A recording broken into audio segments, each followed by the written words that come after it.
Hello বন্ধুরা, আজ প্রথমবার আমি এই ধরনের ভিডিও করছি, তাই কোনো ভুল ত্রুটি হলে ক্ষমা করে দিও।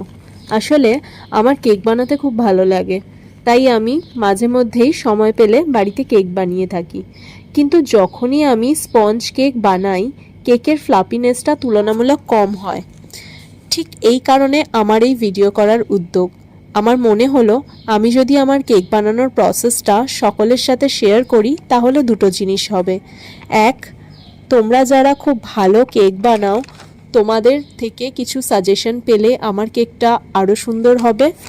দুই, আমার মতো যাদের এই একই সমস্যা হয় তারাও আমার এই ভিডিওতে তোমাদের অভিজ্ঞ সাজেশন পাবে। প্রথমে বলি আমি কি কি ইনগ্রেডিয়েন্টস এই কেকে ইউজ করেছি। 3টে ডিম, 1 চিমটে নুন, হাফ টিস্পুন লেবুর রস, 1/3 কাপ প্লাস 1 টেবিল স্পুন গুঁড়ো চিনি, half cup plus 2 table spoon ময়দা, হাফ চা চামচ baking powder, 2 table spoon vegetable oil, 1 table spoon milk, half teaspoon vanilla essence. এবার আমি কেকটা বানানো শুরু করছি। প্রথমে 3টে ডিম নিয়ে ডিমের সাদা অংশটাকে কুসুমের থেকে আলাদা করে কুসুমটাকে অল্প নুন মিশিয়ে আলাদা বাটিতে রেখে দিলাম। এবার ডিমের সাদা অংশটাকে ইলেকট্রিক বিটারের সাহায্যে ভালো করে লেবুর রস দিয়ে আর সাথে গুঁড়ো চিনি দিয়ে ফেটিয়ে নিলাম। এখানে একটা কথা বলি, আমি অনেক ভিডিওতে দেখেছি এই ফ্যাটানো ডিমটা এতটা ফুলে যায় যে একটা স্টিফ পিক হয়ে যায়, যেটা আমার হচ্ছে না।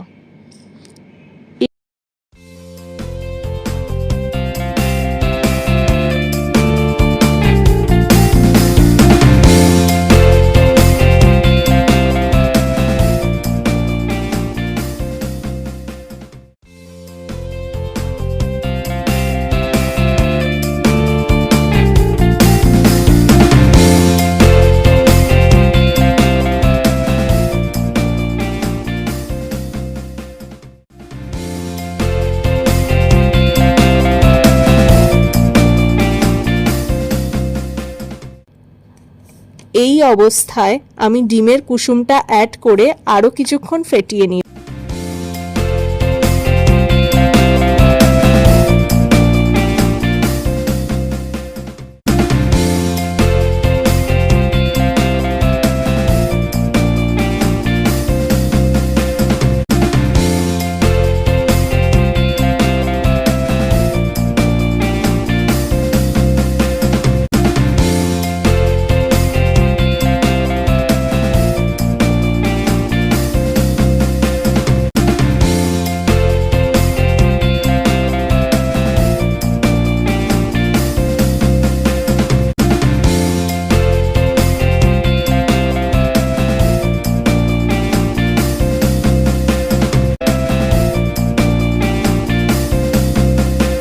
এবার একটা ছাঁকনিতে ময়দা আর বেকিং পাউডার ছেঁকে সেটাকে দুভাগে ওই মিশ্রণটাতে স্প্যাচুলা দিয়ে মিশিয়ে দিলাম।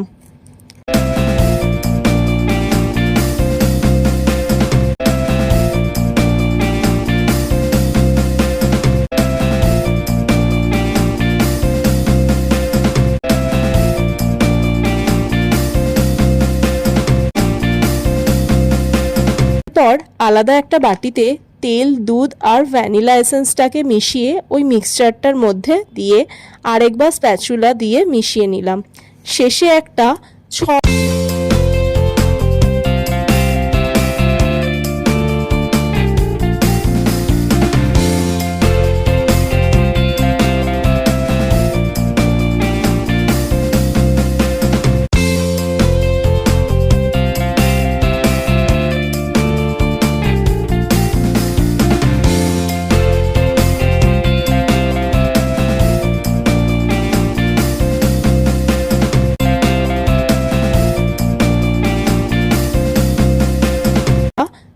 ইঞ্চ কেক টিনে মিশ্রণটাকে ঢেলে দিলাম।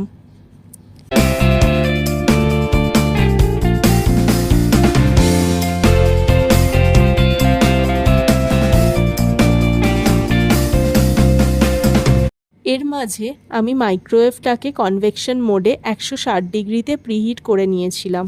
এরপর কেকটাকে ওভেনে দিয়ে 40 মিনিট বেক করলাম। এবার তোমরা দেখো আমার কেকটা এরকম দেখতে হয়েছে, স্বাদও ভালো হয়েছে, কিন্তু কেকটা খুব অল্প ফুলেছে। তোমরা যে বা যারা দেখে বুঝতে পারছো আমার কেকটাতে কি কি ভুল হয়েছে প্লিজ সেগুলো বলো। Thank you.